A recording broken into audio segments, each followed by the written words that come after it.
Friends, আপনারা দেখছেন বিশেষ বাংলা 3.0 ইউটিউব চ্যানেল। এই চ্যানেলে আমি বাংলার স্মরণীয় বরণীয় মনীষীদের জীবন কথা সংক্ষেপে বলে যাচ্ছি। যদি আপনাদের ভালো লাগে তাহলে লাইক শেয়ার সাবস্ক্রাইব করে চ্যানেলের পাশে সর্বদাই থাকবেন। আপনাদের লাইক সাবস্ক্রাইব আমার চলার পথের পাথেয়। বন্ধুরা, তাহলে চলো শুরু করি আমার আজকের নিবেদন। প্রেমেন্দ্র মিত্রের জন্ম 1904 খ্রিস্টাব্দে বেনারসে। শৈশব হয়েছে উত্তরপ্রদেশে। পরে আশ্রিত হন কলকাতার মির্জাপুরে মাতুলালয়ে।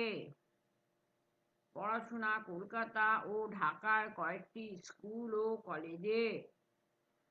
ডাক্তার দীনেশচন্দ্র সেনের সহায়তায় কলকাতা বিশ্ববিদ্যালয়ে রিসার্চ অ্যাসিস্ট্যান্টের চাকরি পান।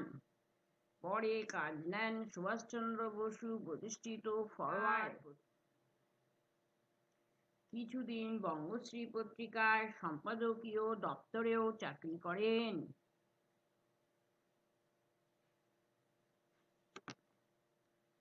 চলচ্চিত্র জগতের সংস্পর্শে আসবার পর ঘনিষ্ঠ হন বিখ্যাত অভিনেতা প্রমথেশ বড়ুয়ার সঙ্গে। পরিচালিত ও অভিনীত রিক্তা ছবির চিত্রনাট্য লেখেন প্রেমেন্দ্র মিত্র। কবি সাহিত্যিক প্রেমেন্দ্র মিত্র আবির্ভাব ও প্রতিষ্ঠা কল্লোল পত্রিকার মাধ্যমে। সাহিত্য সৃষ্টির তাগিদে একদল তরুণ শক্তিমান লেখক গোষ্ঠীবদ্ধ হন ওই পত্রিকার ছত্রছায়ায়। 1927 খ্রিস্টাব্দে প্রেমেন্দ্র মিত্রর পাক উপন্যাসটি প্রকাশিত হয়। এর পেছনে ফিরে তাকাতে হয়নি। বাংলা সাহিত্যে তিনি বিবিধ বৈশিষ্ট্য আনেন। কাহিনী বয়ন ও রচনা শৈলীতে চমক, এইগুলি ছিল তার সহজাত। বাংলা সাহিত্যে সায়েন্স ফিকশন তারই সৃষ্টি। বহু স্মরণীয় গল্প তিনি লিখেছেন। তার সৃষ্ট চরিত্রগুলির মধ্যে শ্রী ঘনশ্যাম দাস ওরফে ঘনাদা এবং পরাশর বর্মা অবিস্মরণীয়।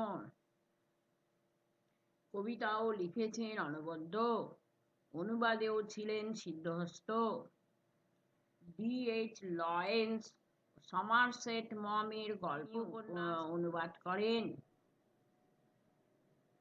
এছাড়া বিভিন্ন সময়ে তিনি যে সমস্ত পত্রিকা সম্পাদনা করেছেন তাদের মধ্যে কালিকলম, রংমশাল, নবশক্তি এবং পক্ষীরাজের নাম বিশেষভাবে উল্লেখযোগ্য। তিনি সকল বয়সী পাঠক পাঠিকাদের জন্য অনায়াস দক্ষতায় লিখে যেতে পারতেন। 150 খানা গ্রন্থের তিনি লেখক ছিলেন। আকাশবাণীতে প্রযোজক ও সাহিত্য আলোচক হিসাবে যুক্ত ছিলেন কিছুদিন। 57 খ্রিস্টাব্দে তার সাগর থেকে ফেরা কাব্যগ্রন্থের জন্য একাডেমি ও রবীন্দ্র পুরস্কার পান। মোট 14টি বাংলা ছবি তিনি পরিচালনা করেছেন, যাদের মধ্যে ময়লা কাগজ, চুপি চুপি আসে ও হানাবাড়ি উল্লেখযোগ্য। ভারত সরকার তাকে পদ্মশ্রী খেতাব দেয়। শান্তিনিকেতন বিশ্ববিদ্যালয় তাকে সম্মানিত করে দেশিকোত্তম উপাধি দিয়ে।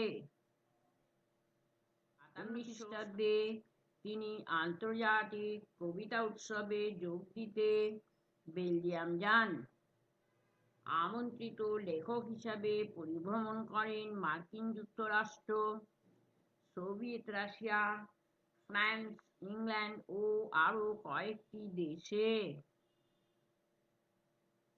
1988 খ্রিস্টাব্দে তিনি লোকান্তরিত হন। তাহলে বন্ধুরা, প্রেমেন্দ্র মিত্রের জন্ম ছিল 1904 খ্রিস্টাব্দে আর মৃত্যু হলো 1988 খ্রিস্টাব্দে। এখান থেকেই বোঝা যায় তাহলে তিনি কত বছর বেঁচে ছিলেন? 84 বছর বেঁচে ছিলেন। এই হলো প্রেমেন্দ্র মিত্রের সংক্ষিপ্ত জীবন কথা। Thank you.